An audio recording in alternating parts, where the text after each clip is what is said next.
কিন্তু packaging easy রাইডের কম্বল ব্ল্যাঙ্কেট দেখতেই পাচ্ছ, আর তার সঙ্গে কিন্তু আছে এই যে দুটো টেবি এসি কিন্তু। টাইম অলরেডি হয়ে গেছে, ঘড়ির কাটায় কটা 9টা বাজতে কয়েক মিনিট বাকি আছে। তো চলো একটু খাওয়া দাওয়া করা যাক, খিদে পেয়েছে।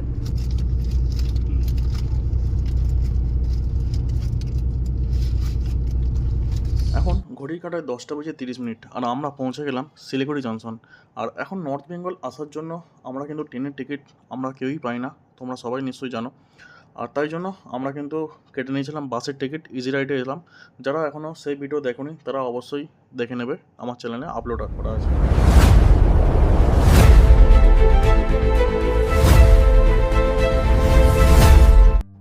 হ্যাঁ বন্ধুরা, আমি সন্তু চলে এসেছি আবার একটা নতুন ভিডিওতে। আজ তোমাদের বলবো কালিম্পং জেলার এক অফবিট গ্রাম যার নাম কাফের গাঁও। হ্যাঁ বন্ধুরা, আর এই যে আমাদের সাথে যে ড্রাইভারটা আছে, নিশ্চয়ই এটা আমাদের ড্রাইভার বলা চলে না, কারণ আমরা নিজেরাও যে ট্যুর করাই বা আমরা নর্থ বেঙ্গলে এতটা পরিমাণে আসা হয়ে গেছে, আমাদের এখানে কিছু মানুষজন পুরো বন্ধুর মতন হয়ে গেছে। তাই আমরা যেহেতু নর্থ বেঙ্গলে এসেছি, যেই খবর পেয়েছে, এই ড্রাইভারটার নাম হচ্ছে শিবজি বলে ডাকি আমরা। তো এনার বাড়ি হচ্ছে ডামডিমে। তো অবশ্যই অনেকেই যারা আমাদের থেকে ট্রিপ নিয়ে যারা ঘুরেছো তারা অবশ্যই ড্রাইভারটাকে চিনতে পারবে, বা আমরা কিন্তু অলরেডি কিন্তু গাড়ি থেকে হোমস্টে থেকে সম্পূর্ণ কিন্তু আমরা কিন্তু ট্যুর করাচ্ছি আপাতত। তো তোমরা অনেকেই যারা ঘুরে এসছো তারা নিশ্চয়ই জানবে। আর এখন আমরা কিন্তু চলে এসেছি সেবক কালী মন্দির। আর আজকে আমরা যেহেতু কাফের গাঁও কালিম্পং যাব, সেহেতু আমরা আজকে যাব করোনেশন ব্রিজ ক্রস করে পাংখাবাড়ি আলুবাড়ি যে রোড বাগড়াকোট হয়ে কিন্তু আমরা যাব, যেটাকে স্নেক ব্রিজ পড়বে রাস্তার মধ্যে। তো চলো আমাদের সাথে চলতে থাকো, আমরা কোন পথ দিয়ে যাচ্ছি, কোন হোমস্টেতে যাচ্ছি, সেটা তোমাদের সঙ্গে পুরো ভিডিওটা আমাদের সঙ্গে স্কিপ না করে পুরো ভিডিওটা দেখতে থাকো।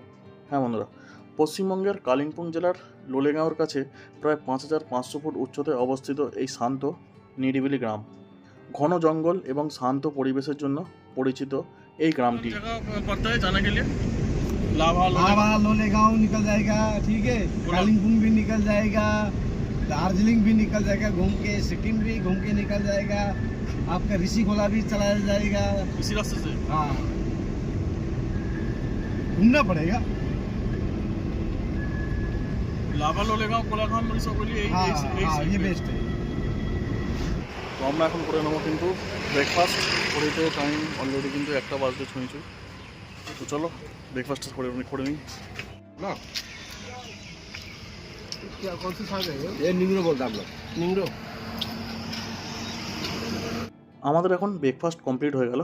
আর আমরা তোমরা নিশ্চয়ই বুঝতেই পারলে যে আমরা একটু ঘুর পথে যাচ্ছি, বাট রাস্তার কন্ডিশন যদি বলো তাহলে বলবো খুবই ভালো। আর আজকে তোমাদের যে হোমস্টের সন্ধান আমি দেবো, সেই হোমস্টে তোমরা 2 নাইট স্টে করার জন্য দারুণ এক হোমস্টে, যার নাম হলো RCS হোমস্টে কাফের গাঁওতে। তো এই জায়গাটা যারা প্রকৃতিপ্রেমী বা পাখির কলরব শোনার জন্য একদম ভালোবাসো, প্রকৃতিকে ভালোবাসো, তাদের জন্য এই জায়গাটা সবথেকে বেস্ট ঠিকানা হবে। আপনারা যদি NGP থেকে আসেন তাহলে বলবো 125 কিলোমিটার রাস্তা, সময় লাগবে 4 থেকে 4.5 ঘন্টা। আর যদি গাড়ি ফেয়ার বলো তাহলে বড় গাড়ির ভাড়া পড়ে 4 থেকে 4.5 টাকা, ছোটো গাড়ি হলে 3.5 টাকা। আর কালিম্পং থেকে যদি আসবেন ভাবছেন তাহলে কিন্তু 45 কিলোমিটার রাস্তা। আর লোলেগাঁও ইকো পার্ক থেকে মাত্র 2 কিলোমিটার। এই হোমস্টে থেকে কাঞ্চনজঙ্ঘার ভিউ কিন্তু দারুণ দেখা যায়। এই জায়গায় 2 দিন থাকা যায়। এই হোমস্টে থেকে আপনারা ঘুরে দেখে নিতে পারেন লাভা, লোলেগাঁও, রিসপ এবং ঝান্ডিদারা ভিউ পয়েন্ট, এবং তার সাথে চারকোলটাও ঘুরে আসতে পারেন। হ্যাঁ অবশ্যই বলবো এটা ড্রাইভারের সাথে কনসাল্ট করে নেবেন। পুরো ট্যুরটায় কিন্তু এত কোনো সাইট সিন কিন্তু এখান থেকে করা যায়, বাট এই ট্যুরে এলে কিন্তু টোটাল সাইট সিন কিন্তু নাও হতে পারে। এটা কিন্তু ড্রাইভারের সঙ্গে কনসাল্ট করে নেবেন, কেন একটা রেটের ব্যাপার থাকে। অনেকেই হয়তো ভাববেন যে দাদা আপনি ভিডিওতে বললেন কেন সাইট সিনটা হলো না, তো সেই তুলনায় বলবো এত কোনো সাইট সিন কিন্তু হয় না, বাট আপনি ঘুরতে পারেন। वाह सर, भैया সুন্দর ठीक है, व्यू अच्छा है ना यहाँ का, दिख रहा है। हाँ, এই হলো আমাদের হোমস্টে, পুরো ফগি। তো চলো তোমাদের হোমস্টেটা ঘুরিয়ে দেখাবো একটু পরে, আগে রুমে যাওয়া যাক। আমরা কিন্তু পৌঁছে গেলাম আমাদের সেই RCS কাফের গাঁও হোমস্টেতে। এখানে টোটাল আছে কিন্তু 4টে রুম, দেখতেই পাচ্ছ। আর এতটা পরিমাণে ক্লাউড, দেখে বুঝতেই পারছো মেঘ কিন্তু ভেসে বেড়াচ্ছে। এটা কিন্তু আলাদা রকম একটা ওয়েদার। পাহাড়ের অনেক রকমের কিন্তু পাহাড় কিন্তু একরকম নয়। বৃষ্টি ভেজা পাহাড় হলে সেটা আলাদা রকম, ক্লিয়ার থাকলে সেটা আলাদা রকম ভিউ, আর যদি এরকম ফগি হয় সেটা কিন্তু আলাদাই রকম লাগে। বাট অনেকে যে যেমন যেটা পছন্দ করে, বাট এই সময় এই পরিমাণে যে হাওয়া চলছে, যে মানে ফগিটা আছে, এটা কিন্তু আলাদাই রকম। আর এখন তোমাদের পুরো হোমস্টেটা ঘুরিয়ে দেখাবো। আর আশা করা যায় ওয়েদার যদি ক্লিয়ার হয় তাহলে এই জায়গা থেকে কাঞ্চনজঙ্ঘার ভিউ যেটা পাওয়া যায় সেটা অন্য কোনো হোমস্টেতে কিন্তু পাওয়া যায় না।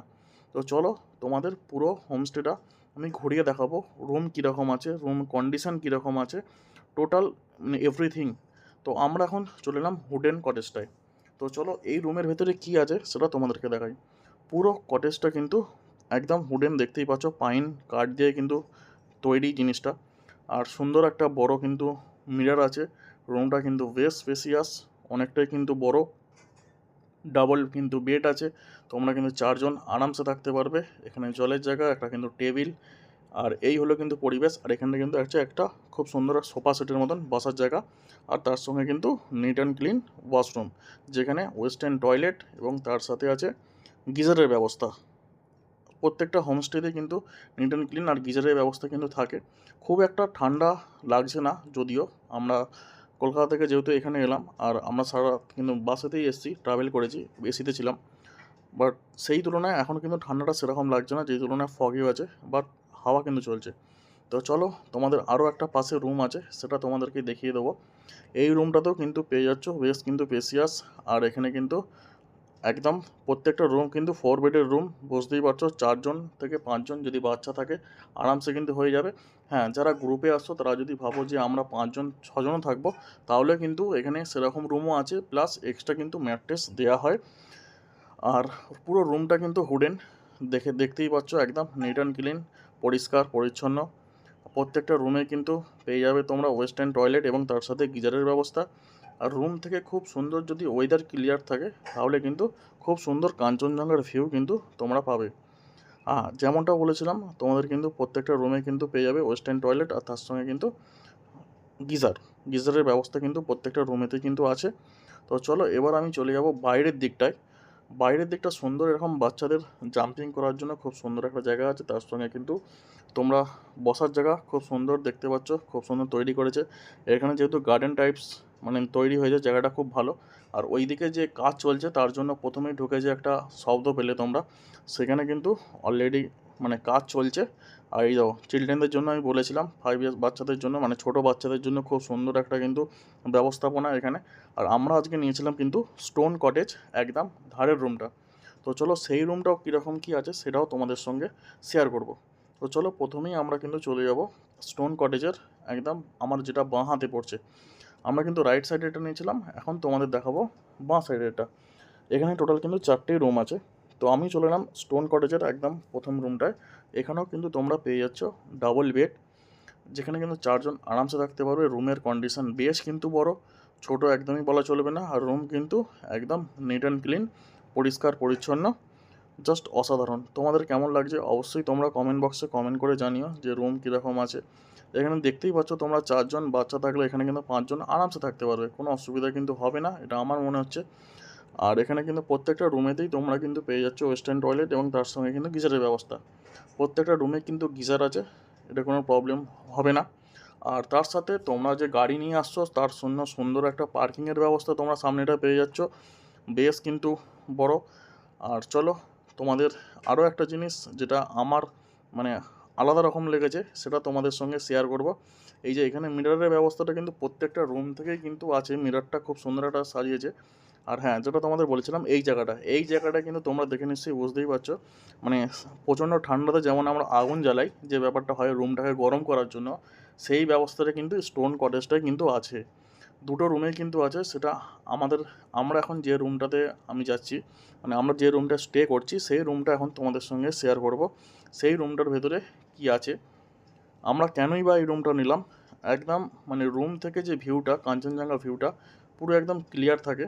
তো সেই জন্য আমরা কিন্তু এই রুমটা নিয়েছি। তো এই রুমের ভেতরে কী আছে সেটা তোমাদেরকে দেখাই চলো। আমরা কিন্তু চলে এলাম এখন রুমের ভেতর। এটা কিন্তু সিঙ্গেল বেডরুম, দেখে তোমরা বুঝতেই পারছো। হ্যাঁ, 2 জন প্লাস একটা যদি বাচ্চা হয় তাহলে কিন্তু অসুবিধা হবে না, কারণ ওই যে সোফা সেটের মতো জায়গাটা আছে, ওখানে কিন্তু একজন আরামসে শুয়ে পড়তে পারে। বা চাইলেও যদি আপনারা যদি চান তো এক্সট্রা ম্যাট্রেসেরও কিন্তু ব্যবস্থা করা হয়। আর এই রুমটাতে কিন্তু ওই আগুন জ্বালাবার মতন যে ব্যবস্থাটা সেটা কিন্তু এই রুমটাতে আছে। তোমরা দেখে নিশ্চয়ই বুঝতেই পারছো। এটা একটা খুব আলাদা রকম ইউনিক লেগেছে আমার, যেটা কোনো হোমস্টেতে আমরা কিন্তু এই জিনিসটা পাই না। এটা কিন্তু এইখানে এসে এই জায়গাটায় এটা পাবো, সত্যি কথা বলতে আশা করিনি। বাট এটা কিন্তু আলাদাই রকম। এইটা যদি রাত্রের বেলা যদি আগুন জ্বালানো হয় সেটা কিন্তু আলাদা রকমই লাগবে। বাট আমাদের জ্বালানোর প্রয়োজন মনে হয়নি, কারণ অতটা পরিমাণে ঠান্ডা কিন্তু লাগছিল না। বাট হয়তো হতে পারে ডিসেম্বর জানুয়ারি মাসে প্রচণ্ড পরিমাণে যখন ঠান্ডা থাকে তখন কিন্তু তোমরা চাইলে আগুন করতে পারো। তার জন্য মনে হয় এক্সট্রা চার্জ কিছু লাগতে পারে, আশা করা যায়। তো সেই তুলনায় এটার জন্য আমার কোনো এক্সপিরিয়েন্স নেই বা এটার জন্য কোনো জানকারি আমার মধ্যে নেই। যখন যারা স্টে করছো বা করেছো তারা কিন্তু অবশ্যই বলতে পারবে। আর এখন যেটা তোমরা এখন দেখতে পাচ্ছ এটা কিন্তু ডাইনিং এরিয়া, প্লাস তার সঙ্গে কিন্তু কিচেন। আর তার ব্যাক সাইডে কিন্তু অনেক রুম মানে তৈরি হয়েছে, আরও দুটো রুম, যেটা গ্রুপ ট্যুরের জন্য একসঙ্গে 7জন 8জন কিন্তু থাকতে পারবে। সেটাও তোমাদেরকে শেয়ার করব। আর যদি আজকে এখানে ওয়েদারটা ক্লিয়ার থাকতো তাহলে কিন্তু এই জায়গা থেকে কাঞ্চনজঙ্ঘার ভিউ আর কালিম্পং শহরটা কিন্তু পুরো এখান থেকে ডেলোপাক পরিষ্কার কিন্তু দেখা যায়। আর এই হলো কিন্তু বাইরের কন্ডিশান। তো চলো আমরা এখন, যেহেতু আস্তে আস্তে অনেকটাই লেট হয়ে গেছে, আমরা এখন রুমের মধ্যে তোমাদেরকে হোমস্টেটা দেখিয়ে দিলাম। আমরা কিন্তু ব্যাগপত্র গাড়ি থেকে অলরেডি নামিয়ে নিলাম। এবার আমরা চলে যাব কিন্তু ডাইনিং এরিয়াতে। তো চলো খাওয়া দাওয়া করবো, প্রচণ্ড পরিমাণে কিন্তু খিদে পেয়ে গেছে। তো চলো লাঞ্চ করি, লাঞ্চে কী আছে না আছে সেটা তোমাদের সঙ্গে শেয়ার করব। আর এই জায়গাটাও এতটা সুন্দর যেটা তোমরা কল্পনা করতে পারবে না, মানে ভেতরটা এতটা সুন্দর। তো চলো দেখে নেওয়া যাক ভেতরের কন্ডিশনটা কীরকম কী আছে না আছে সেটা তোমাদেরকে চলো দেখাই। এই হলো কিন্তু ডাইনিং এরিয়া, তার সঙ্গে কিন্তু কিচেন। আর ডাইনিং এরিয়াটা জাস্ট দেখো, যেখানটায় তোমরা বসে কিন্তু খাওয়া দাওয়া করবে সেই জায়গা থেকে কিন্তু তোমরা ভিউ পাবে, পরিষ্কার কথা, একদম ক্লিয়ার ভিউ। আর এই হোমস্টের এতটা সুন্দর মানে পেন্টিংগুলো করে রাখা আছে, জাস্ট কিন্তু আলাদাই, এতটা সুন্দর মানে হাতে এঁকেছে জায়গাটা, জাস্ট আলাদাই রকম লাগছে। আর এই জায়গাটা যেরকম হোমস্টেতেও সেরকম আমার কিন্তু খুব পছন্দ হয়েছে। আর লাঞ্চে কী কী আছে তোমরা নিশ্চয়ই দেখতেই পাচ্ছ, ফুলকপির তরকারি, সঙ্গে আছে ডাল, পাঁপড় ভাজা, আর তার সঙ্গে কিন্তু ডিম। এটা কিন্তু হোমস্টেতে কিন্তু ডিমটা প্রোভাইড করে সব জায়গাতেই। 2 নাইট স্টে করলে কিন্তু মাছ অবভিয়াসলি থাকে। এবার পাহাড়ে এসে তোমাদেরকে যেটা বলি, মাছ কিন্তু সব জায়গায় অ্যাভেলেবেল হয় না, কারণ মাছটা অনেক জায়গায় ফ্রেশ হয় না। কারণ পাহাড়ি এলাকায় যারা ঘুরেছো তারা নিশ্চয়ই জানবে মাছ কিন্তু একটু যদি খারাপ হয়, আমরা কিন্তু বাঙালি মাছে ভাতে, সত্যি কথা বলতে বাঙালি কিন্তু মাছে ভাতে। বাট আমরা কিন্তু সেটা কিন্তু পাহাড়ে এলে সেই জায়গা হয়তো হয় না, অনেক জায়গাতে পসিবল হয় না। বাট যেখানে হয়, যখন পসিবল হয় তো হয়, বাট সেই পরিমাণে যদি জায়গাটা খারাপ হয়ে যায় তখন কিন্তু মুশকিল হয়ে যাবে। সেই কারণে হোমস্টেতে কিন্তু ডিম দেওয়া হয়। এখন আমরা অলরেডি লাঞ্চ করে উঠলাম, বুঝতেই পারছো এখন ঘড়ির কাটায় 4টে। আর এখন ওয়েদারটা জাস্ট দেখো, পুরো ফগি ওয়েদার। আর দারুণ কিন্তু ঠান্ডা লাগছে বেশ, যাই বলো, পুরো ধোঁয়ায় ধোঁয়া হয়ে গেছে, এতটাই পরিমাণে ফগ যে কী বলবো। একটু আগে বৃষ্টিও হয়ে গেল যখন লাঞ্চ করছিলাম। তো কিছু বলার নেই, ওয়েদার পুরো খারাপ, কাঞ্চনজঙ্ঘা দেখতে পাবো বলে মনে হচ্ছে না। এখন কিন্তু শুরু হয়ে গেল বৃষ্টি।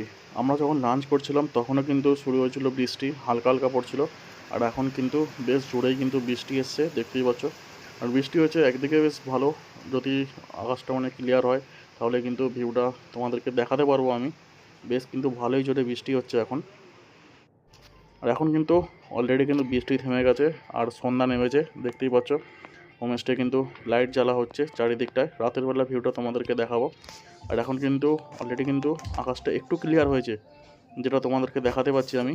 সাদা কিন্তু মেঘ কিন্তু জমে আছে, দেখতেই পাচ্ছ, যেন হচ্ছে মেঘ নিচে, আমরা কিন্তু ওপর দিকে। রাতের ভিউটা কিন্তু আলাদাই রকম থাকে। আর এখন কিন্তু অলরেডি চলে এসছে কিন্তু আমাদের ইভিনিং স্ন্যাক্সে আছে কিন্তু ভেজ পকোড়া, আর তার সঙ্গে কিন্তু আছে চা।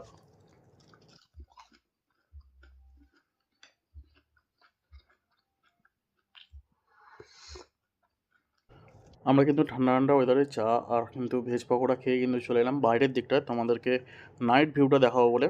আর রাতের বেলাটা কতটা সুন্দর লাগছে তোমরা জাস্ট দেখো, জাস্ট কল্পনা করতে পারবে না, রাতের বেলা কিন্তু আলাদাই রকম লাগছে। আর এইখান থেকে মানে ওয়েদারটা একটু ক্লিয়ার হয়েছে। আর হোমস্টের যে মানে ভাইয়া আছে তাকে জিজ্ঞেস করছিলাম যে এই জায়গা থেকে মানে ভিউটা কোন দিকে আছে, কাঞ্চনজঙ্ঘার ভিউ কোন দিকে আছে। তো চলো দেখে নিই। এই সাইড है কাঞ্চনজঙ্ঘা, কালিম্পং।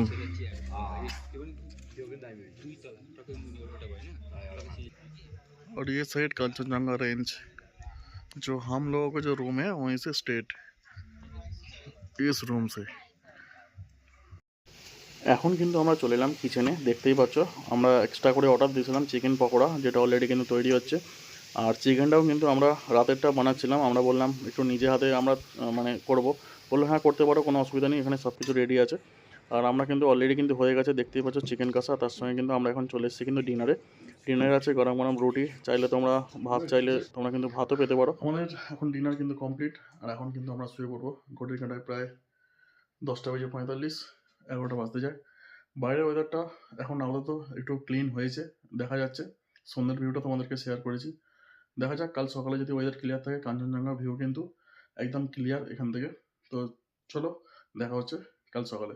এখন গুড নাইট, গুড মর্নিং। আজকে কাফেরগাঁওতে আমরা আজকে কিন্তু চলে যাবো সকালবেলা। আমরা কিন্তু অলরেডি ফ্রেশ হয়ে নিয়েছি, দেখতেই পাচ্ছ। এখন ঘড়ির কাঁটায় 8টা। আর বাইরের ওয়েদারটা যদি বলি, তাহলে বাইরের ওয়েদারটা এখনও কিন্তু ফগি হয়ে আছে। তো চলো তোমাদের বাইরেটাকে দেখাই। আর আরও রুম মানে কটেজ ওই দিকটায় হয়েছে কিচেনের মানে পরে, তো সেটা তোমাদেরকে একটু দেখিয়ে দিই। এখন কিন্তু আমরা চলে এলাম বাইরের দিকটায়। আর কালকের থেকে কিন্তু যথেষ্ট পরিমাণে আকাশ কিন্তু ক্লিয়ার আছে, বাট দূরে দূরে কিন্তু ফগ আছে। জাস্ট কাঞ্চনজঙ্ঘার ভিউটা শুধু পেলাম না, বাট আমাদের কিন্তু সামনের দিকে যে কটেজটা, ওখানে কিন্তু গেস্ট অলরেডি আছে। অর্থাৎ চলো এখন তোমাদের দেখাতে এসেছি যেখানে যে নতুন যে কটেজটা যেটা হয়েছে সেখানের ভিউটা তোমাদেরকে দেখাবো। এ দেখো, জাস্ট এই যে সামনের দিকে কিচেন, তারপরে কিন্তু দুটো রুম হয়েছে। এখানে কিন্তু যারা গ্রুপে আসো তাদের জন্য খুব সুন্দর একটা সুবিধে। এই যে তিকোনা যে কটেজটা আছে, এখানে কিন্তু আরামসে তোমরা 7 থেকে 8 জন থাকতে পারবে। তার পাশের রুমটা যেখানে আছে সেখানেও তোমরা কিন্তু থাকতে পারবে। এই হলো রুমের মানে ভেতরের কন্ডিশনটা। এখানে এখনও পর্যন্ত কিন্তু কাজ চলছে, প্রসেসিংয়ে আছে। এখানটা কিন্তু পলিশের কাজ চলছে, পলিশটা জাস্ট বাকি আছে। আদারওয়াইজ কিন্তু সব কমপ্লিট হয়ে গেছে, ওয়াশরুম থেকে শুরু করে। এখানে কিন্তু অলরেডি স্টে চলছে। যখন রুম ফুল হয়ে যায় তখন কিন্তু এখানে স্টে করার জন্য আমরা কিন্তু এই রুমটাও দিয়ে দিই, অ্যাভেলেবেল আছে। শুধু পলিশের কাজটা কিন্তু বাকি আছে, এটা কিন্তু খুব তাড়াতাড়ি রেডি হয়ে যাবে। আর এই ভেতরের রুমটা কিন্তু ঠিক এইরকম, আলাদা রকম কিন্তু।